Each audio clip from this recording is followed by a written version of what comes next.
მინდა პატარა შედარება დაგანახო რა. აი ხო იცით, ბრჭყალებში ქართველები რო არიან და რუსეთის მხარეს რო იბრძვიან, რუსული ფორმები რო აწვიათ რა.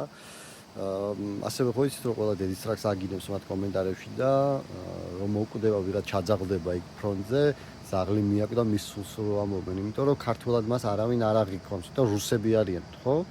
ზუსტად ესეთივე რუსები არიან ყობახიძე, მდინარაძე და სხვა ქართული ოცნების ტიპები, იმიტომ რომ ეგენიც რუსულ საქმეს აკეთებენ რა. ახლა წარმოიდგინეთ ყობახიძე რუსული სამხედრო ფორმით.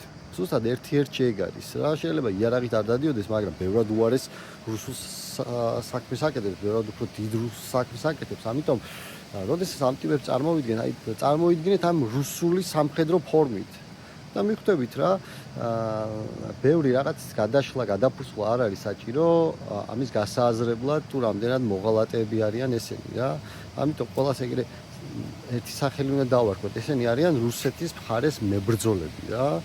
ნუ მებრძოლი თოდა ბრჭყალებში, მაგრამ რუსეთის მხარეს ყოფი ტიპები არიან, რომელსაც შეიძლება ფორმა ეცვათ, შეიძლება არ ეცვათ, მაგრამ შინაგანად რუსები არიან, რუსულ საქმეს აკეთებენ, საქართველოს მოღალატეები არიან და ყოველთვის რაც არ უნდა მოხდეს, ხო? ქართული ხალხი ყოველთვის მაგაზე ესე იტყვის, რომ აი ამის დედის ტრაკიც ერთი რა.